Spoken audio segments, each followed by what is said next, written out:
going to read some of these things and answer some questions. Rhiannon says, did you see my second set of pictures that show the progression? No, I don't think I have yet. I just haven't had time. But I will look at him to see where he's come from and to the point you have him now. You know, you're doing a great job, by the way. Oh, thanks, Rufus. Yeah, I know. I got one that's heels go straight out the side. It's so hard. Okay, now we're going to talk about viewing the other classes. You can get on the forum site, and it says where the classes are. The password for everybody that's here for the mapping instructions, former classes, up to 3 of them that we've done, is team 1, 2, 3, 4. So whatever you didn't get to watch, you can watch that there. Rhiannon asks, what about when I go to trim? When I go to trim more bar and he reacts like it is painful. I mean, if the foot is all smushed up there and the bar is growing over like that and it's choking out sole, I mean, I'm not one of these people where you're chasing bar all over the place. You know, I had a situation here this week. A gal asked me about some huge lumps that were growing on this one horse that belonged to her assistant. And I know from looking at this that you shouldn't have big lumps here. So I said, well, might want to trim those down and get them to the place where you don't have that, because it's going to choke out the sole here. And I can show you sole corium. Yeah, I imagine ingrown bars are painful, but you have to know what an ingrown bar is. Okay, I can only answer this one question right now. So anyway, they trimmed it off, and then they were bummed out because the horse acted like he'd lost a leg, you know, and I felt really bad. And I'm like, maybe I shouldn't have told him that. And, okay, I want to talk about something. Team, this TACT team accountability.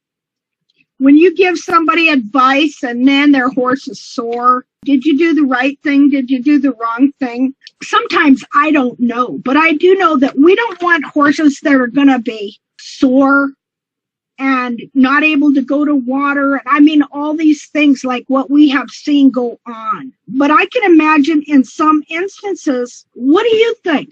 Anyway, let me finish telling you about this story. So anyway, this horse, she said he was really sore, and her friend, you know, was really disheartened and bummed out and stuff like that. And my first temptation, okay, was to try and explain it away. You know, I almost started doing that. But then I remember what team means, the accountability part, all right? When we make a decision and a horse gets sore, we have to know. And we have to be able to talk about it honestly. And it can't be something that is acceptable where some horse is crippled and sore for months and years and all that. But we have to know, what are we going to do to correct these hooves? Are the horses going to get sore? How long are they going to be sore? What level of soreness? Things like that. Then I realized that I was wanting to kind of get out of that situation, and I was feeling guilty. And I mean, I'm going through all this. I'm feeling all these emotions. And then I thought, no, I can't do this. We got to talk about this. And so I said, I want to know what's going on with this horse, and if I made a wrong decision or what, you know. And so she went out and she said, well, I'll go take a video. I said, if he's sore, you better make sure he can get to water, because a horse with sore feet can't get to water with colic. And so she went out to the pasture and she sent me back a video, and man, that horse was walking fine. So it was just a temporary thing, thank goodness. But we have to be able to talk about this and be honest. If we could make a right judgment call, and maybe that horse can be a little off. You understand? I don't know. I don't like to think that at times we're going to have a horse that's sore, but the fact of the matter is, if your heels are pressed up like this, and you've got frog pressed up like that, and you've got bar growing over the sole like that, and then you remove it, so that this can start straightening up, what's going to happen? Okay. There you go. Rhiannon says that when he trimmed them down, he found laminar serum mixed into the sole underneath. So you know that when you find that, you know that there was injury going on. Yeah. So, I should show you now. I know this is not recording anymore, but we can stay here and talk, and I can show you this horse's feet. Would you like to see this horse's feet that they trimmed the lumps off of? Okay, let's see here. Okay, well, you're going to put up with me doing this number again. Okay, hey, I need the practice. Nope, that ain't it. Did I do it right? I'm getting faster.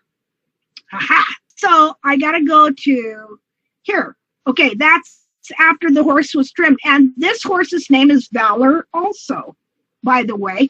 This is Pam Tanner. Okay, here is the foot. Okay, for some reason, these things aren't working. Okay, look at that. That, if you look at the internal foot, you're not going to see that. So I know it should not be there on the capsule. That is old, built up, whatever there, that sole built up along the sides of the frog. Okay. So they went in there. See, they started taking it off there, and she said they saw some cracks under it. See? Okay. And then finally they removed it all here. And look at, just like Rhiannon was saying, when you move something and you find this yellow sole, that means that the sole corium underneath is being injured, because what this is a wound serum that the foot, it goes into healing mode, and it will exude this stuff into the sole to try, and it's healing. It's trying to heal it. It's trying to fix it. It's trying to protect it. It's trying to hold it together, and it can be anywhere. And it's very yellow. Okay. So anyway, okay. So I'm going to read what she said here. Well, I'm going to read you this conversation. I want to see, where are you guys? Oh, well, I can't see what you guys are saying, but I want to read you this thing here, because we want to talk about accountability. We all have to be accountable. And, I was kind of a chronic over trimmer for years, thinking that great foot was right around the corner. And I've talked to other people too that have done the same thing. So we need to be accountable about this, making horses sore, and all this stuff, because it really is unacceptable. We don't want to ever accept it, but we've got to realize that in some cases, this is going to happen. And that's why we offer horses support. And that's why we want to know how long a horse is sore and all that. Okay, so I'm going to read this to you. It says, "Hey, Linda, got a kick out of your cooking the hoof post, learning a lot." Okay. The horse Valor, my assistant's horse that we discussed over the phone, first pick will be the same. Picture. First picture will be the same as I sent you before, where you can see bumps, and the second is where we took them off today. As you can see, there were cracks under them. They were very hard, so difficult to shave off. What are your thoughts? I said, I think it was just real compressed sole that had built up over time, and that you need not to totally exfoliate the sole all the time, but smooth it out and take off the places where it's built up into lumps. Since the foot itself does not have those lumps, look, do you see any lumps there? You don't, do you? Since the foot itself does not have those lumps, then neither should the hoof capsule or sole, that is.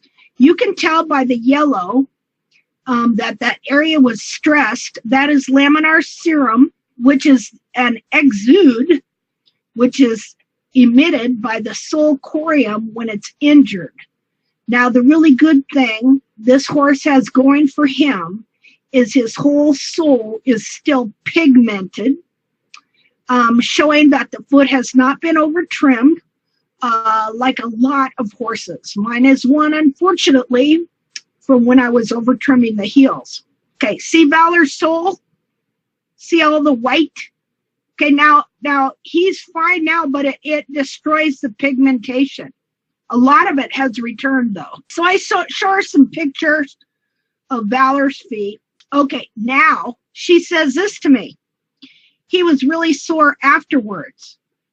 Could it be that this is similar to having a rock that is embedded in the hoof when it was removed? I don't know how to describe it, but I know I have seen that in one of my gildings one time when I found a rock literally embedded in his sole. He was the one that had the bout with laminitis, and it was during that time when I removed the rock, and he was very sore. And I said, well, those lumps kill off the sole under them, so then when you remove it, it's bound to have some effect, though I do not like horses being sore. Now she says this, I know Madeline was a bit discouraged, that's the owner of Valor, and so was I. In hindsight, it would probably have been best to shave it off a little every few days. And he says he also has been known to have abscesses in that foot, which popped out of the heel. Could those cracks under there have been the cause? I don't think those cracks are, but the stuff we discussed earlier about the heels getting trimmed out and everything being pushed forward, that'll put abscesses in those heels. I said, well, at least you are now chasing the bar. I said, at least, okay, so that made me feel guilty. Understand? So now I go into kind of a defensive mode. All right. Now, again, I'm explaining this to you because of the TACT team concept of accountability. It's not easy to have accountability. All right. And this explains why so many people, they find out their trims don't work. And then they go to try and justify what they're doing or hide it or cover it up or fudge the science. I'm only going to show them pictures of these hooves, not these. I'm only going to tell them the success stories, not the failures. See, we cannot be like that. Understand? I feel this is very important. I wish oh, Rufus, are you recording this? I hope so, because I'm not. Cool. All right. So let me go back here because I wanted to share this with you. I wanted to share what I was going through emotionally. So I say, well, at least you are not now chasing bar and peeling out the whole sole. You know who I'm referring to there, right? Okay. Yeah, at least I'm not having, trim out, chase bar smear all over the sole. Then I said the abscesses are from the heels being incorrect and pushing forward on the sole corium. If you removed a big callus, okay, now I'm trying to think of ways to explain to her why that horse would be sore. Okay? So I said, if you removed a big callus on the bottom of your foot, you would have thin skin under it and it would be tender. But a horse has to stand on those feet, so it's going to be worse for him for a spell. I'm hoping it's for a spell. Okay? Because the emotions that I'm going through is, well, gee, I'm kind of supposed to know what I'm doing, and here I told this gal to remove those lumps, and now this horse is sore, and it's double bad because it isn't her horse, it's somebody she's working with, so I got all these things going on in me. So I said, but then, I'm trying to deal with how I'm feeling over this. I said, I do not necessarily think removing a tiny bit at a time is the answer. You removed it. Now that area can go to healing. And then I told her, just encourage her, her friend, by showing her pictures where horses do not have those lumps. Really, they are not supposed to be there. So then I showed her some pictures there that she could click into off an Easy Care blog. So anyway, she says, thank you, Linda. So I'm still thinking about this, And I said, hey, I have done things that made my horses sore. And I'm sorry, most of them were wrong. But a few things I think there was no getting around it. But we need to note this and keep a record of how long he stays sore and the result and try something different like what you said. instead of what I said. And see, this is where I'm saying, hey, I got to be accountable here. So I say team, that is A is accountability. I told you to take them off. It's my fault. So now the next time someone asks me, I will tell them the same and also be able to tell them the results and that the horse can get sore and how long it will take for him to get over that soreness. And then too, somebody comes along with that. This is not on there. We can say, hey, well, try taking a little off a day or something, you know. But anyway, you'll see what happened here and how long it will take for him to get over that soreness. So that's all I can do to be accountable. Really, I was trying to, and then I admitted it to her too. I said I was really trying to skirt that issue and did not realize it. You know, when those emotions first hit you, oh, I'm wrong. See, we feel like if we're wrong or we don't know the answer, we want to kind of cover that up. I said, okay, now I got my head together. And then I asked her, how sore was he? And what was he like before you did it? See, we have to know these things. We have to document these things because if we can figure out a better way to correct things so that maybe a horse doesn't get sore. We're going to know if there's no way around it, or we're going to know all kinds of different things that we can come up with to make it better for the horse. So she says, no worries. We are all continuing to learn and he'll get over it. He was off to begin with on that foot. Well, now that's good to know, don't you think? Okay? He was off to begin with on that foot, as I suspected abscesses brewing again, but he was pretty much three-legged lame afterwards. Okay? He would put weight on it, but not much. I'm at the barn now. I can walk out to the pasture and see how he is and if he's any better.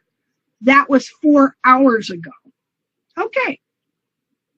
So I tell her, okay, well, keep an eye on him. I said, you want him to be able to get to water, okay? I very well could have and most likely did make the wrong judgment call on that. Look, I know that ultimately those lumps are not supposed to be there like that, but when and how to remove them, I guess we need to stay out on the drawing board on that one. We will wait and see how he does. You see, this is why people get weird and dishonest. It's a bad feeling to tell someone something and they come back and say what you told them or had them do made a horse sore. But we just cannot do that. We can't make excuses or avoid confronting it, or we will wind up like a lot of these other trims with mistakes. We continue to push on people and then just avoid to get rid of the people whose horses you made sore or killed.